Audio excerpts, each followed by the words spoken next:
Assalamualaikum warahmatullahi wabarakatuh. Sahabat Ruang Kisah, ruang berbagi kisah. Pada kesempatan kali ini, kita akan mendalami sebuah kisah tentang dua orang sahabat yang terkena gangguan akibat makan di warung bakso yang ternyata memakai pesugihan pocong. Sebelumnya, saya ucapkan terima kasih buat kalian yang sudah like dan juga subscribe. Semoga kita selalu ada dalam lindungan Allah Subhanahu wa Ta'ala. Selalu dilapangkan rizkinya dan juga selalu dimudahkan urusan-urusannya.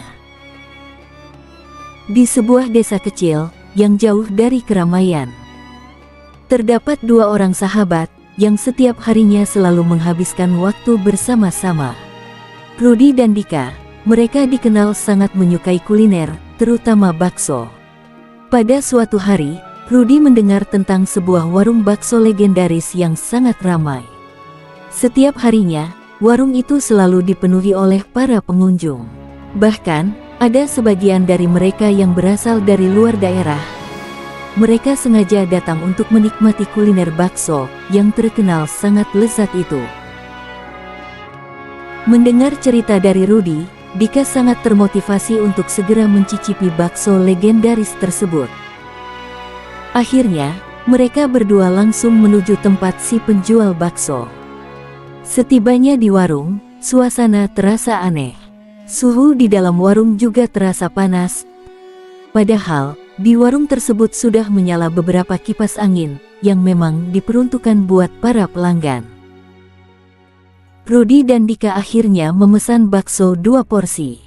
Setelah menunggu beberapa menit, pesanan pun datang. Tanpa basa-basi, Rudy langsung saja memakan bakso yang masih panas itu. Anehnya, Rudy seperti tak merasakan panas. Bahkan, ia sangat lahap memakannya. Berbeda dengan Dika, sebelum makan, ia berdoa terlebih dahulu. Ia juga terlihat lebih beradab ketika makan. Baru beberapa suapan, Rudy berkata, "Dik, ayo cepat habiskan baksonya. Bakso ini benar-benar lezat. Punyaku juga sudah habis nih, aku mau nambah 1 mangkok lagi." Padahal, Rudy baru beberapa suapan saja, itu pun baru menikmati kuahnya. Tetapi Rudy sudah mau nambah lagi, ia benar-benar seperti orang yang belum makan 2 hari. Belum habis separuh, tiba-tiba saja perut Dika terasa mual, rasanya seperti mau muntah. Namun, Dika berusaha menahannya, karena merasa tak enak kepada pengunjung yang lain. Rudy pun menegur Dika, "Dik, kamu kenapa? Kok baksonya gak dihabisin?" Dika menjawab dengan sedikit menahan rasa mual. "Perutku mual sekali nih Dik, rasanya seperti mau muntah." Rudy langsung saja menyahut, "Kalau begitu, bakso kamu aku aja yang ngabisin." Rudy pun langsung mengambil mangkok bakso yang ada di depannya. Dengan sangat lahap, ia langsung menghabiskan semuanya. "Aku ngerasa kayak ada yang gak beres nih," ucap Dika lirih. Rudy pun menjawab, "Gak beres kenapa sih? Ini baksonya benar-benar enak loh Dik, kamu beneran gak mau? Ayo Rat, kita pulang aja. Aku udah gak nyaman banget nih." Iya, sebentar. Selesai aku ngabisin bakso kamu, kita langsung pulang," ucap Rudy kepada Dika. Setelah selesai, Rudy langsung saja bergegas pulang, disusul oleh Dika di belakangnya. Di dalam perjalanan, mereka pun mengobrol. "Rat, kayaknya warung bakso itu pakai pesugihan. Soalnya, pas kita masuk ke warung, hawanya langsung berubah jadi panas. Terus, rasa baksonya juga aneh. Aku sampai mau muntah Rat. Sepintas juga aku seperti melihat sosok pocong yang berdiri di dekat para pengunjung." Rudy menjawab, "Ah kamu ada-ada aja Dik. Zaman sekarang masih aja percaya begituan. Tadi baksonya enak kok, aku juga baru pernah ngerasain bakso seenak itu." "Ya udah, kalau kamu gak percaya, besok kita ke sana lagi. Tapi kita jangan makan di tempat Rat, kita bawa rantang dari rumah.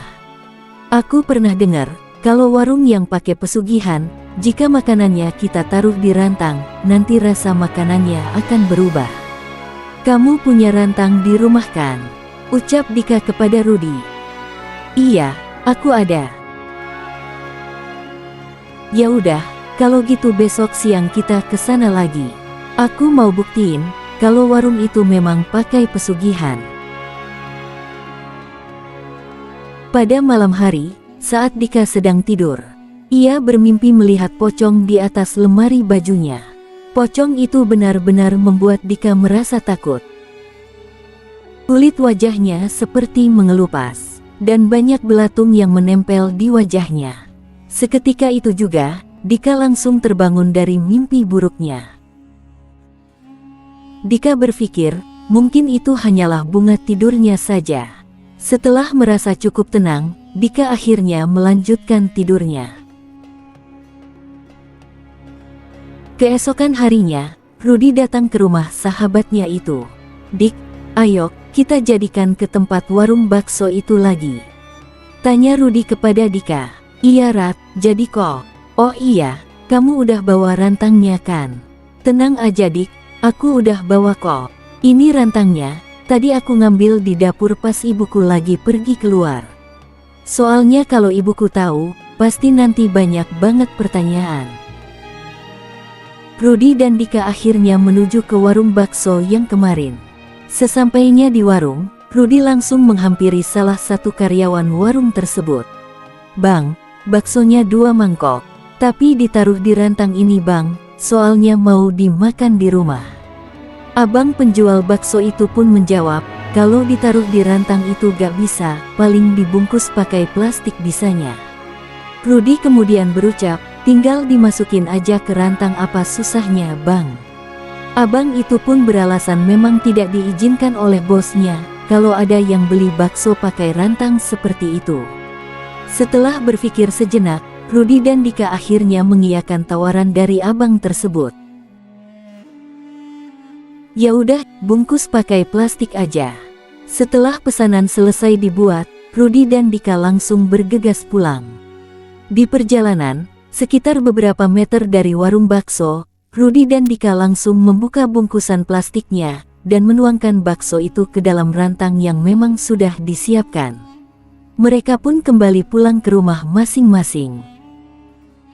Pada malam harinya, Rudy menyantap bakso itu dengan sangat lahap. Ia merasa baksonya tetap enak, walaupun sudah dingin. Setelah selesai makan, Rudy langsung menelpon Dika. Dik, gimana? Baksonya tetap enak kan? Dika kemudian menjawabnya, enak apanya Rat? Aku bahkan baru melihatnya saja sudah merasa mual. Kuah baksonya jadi kental banget, warnanya juga pucat seperti sudah basi. Dika akhirnya mengirim foto baksonya kepada Rudy. Setelah dilihat dengan seksama, bakso itu memang terlihat seperti basi. Kuahnya juga seperti berlendir, dan warnanya terlihat pucat. Rudy kemudian berkata, tapi bakso punyaku enak kok Dik. Ini aja baru habis dimakan. Rudy berkata seperti itu kepada Dika, padahal dalam hatinya ia berpikir, kok bakso punya Dika aneh banget ya. Tampilannya juga terlihat berbeda dengan bakso yang aku makan. Mereka berdua semakin penasaran. Dika sangat yakin jika warung bakso itu memang tidak beres, tetapi ia juga tak bisa membuktikannya kepada Rudy. Keesokan harinya, Rudy dan Dika kembali ke warung bakso tersebut. Seperti biasa, mereka memesan 2 bungkus bakso. Kemudian mereka membawanya pulang. Sesampainya di rumah, Dika langsung menuangkan bakso tersebut ke dalam rantang. Dan ia memakannya pada malam hari. Saat Dika bersiap mau menyantap bakso tersebut, seperti kejadian yang sebelumnya. Bakso itu berubah menjadi pucat, kuahnya berlendir, dan baunya juga sudah seperti makanan basi. Karena penasaran, Dika nekat untuk mencicipi bakso tersebut. Setelah beberapa suapan, perut Dika langsung mual. Dan ia langsung memuntahkan bakso yang ada di mulutnya. Tiba-tiba saja, banyak belatung yang keluar dari bakso yang sudah dimakan oleh Dika. Ukurannya juga cukup besar. Beberapa saat kemudian, Dika mulai kesurupan. Dika menggeram, suaranya terdengar sangat menggema. Mendengar suara itu, orang tua Dika teriak ketakutan. Akhirnya, orang tua Dika memanggil salah satu ustadz di desanya. Beliau juga diketahui suka mengobati orang-orang yang terkena gangguan jin.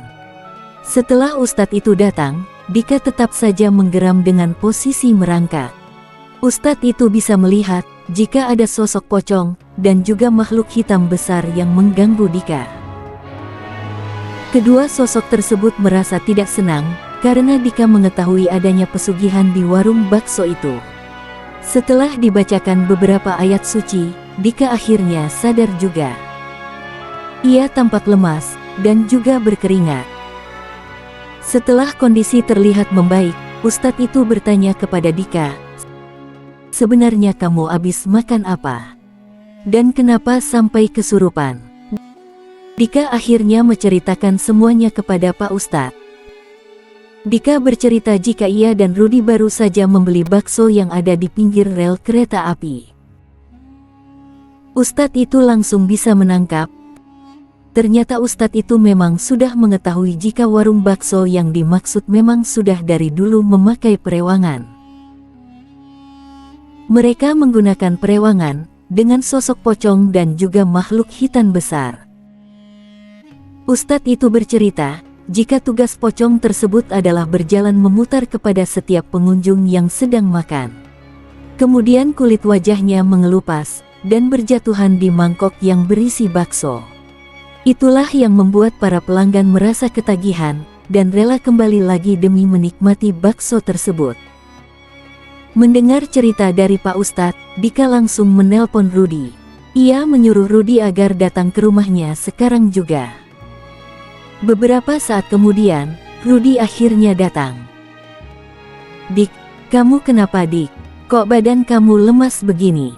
Rudi tak mengetahui, jika Dika baru saja mengalami kesurupan, akibat makan bakso yang mereka beli tadi siang. Dika langsung saja menunjukkan rantangnya yang masih berisi bakso. "Ini Rat, kamu lihat nih. Aku tadi makan bakso yang tadi siang kita beli. Tapi tiba-tiba saja aku mual. Dan aku muntah, tapi yang keluar malah belatung. Aku juga kesurupan, gara-gara sosok perewangan yang ada di warung bakso itu merasa terganggu." Ustadz itu kemudian menasehati Rudi, beliau berpesan agar mereka berdua tidak lagi makan di warung bakso itu. Karena memang warung itu sudah lama memakai pesugihan, dan setiap tahunnya, karyawannya pasti ada yang meninggal. Sejak kejadian itulah, Rudi dan Dika sudah tak pernah lagi makan di warung bakso tersebut.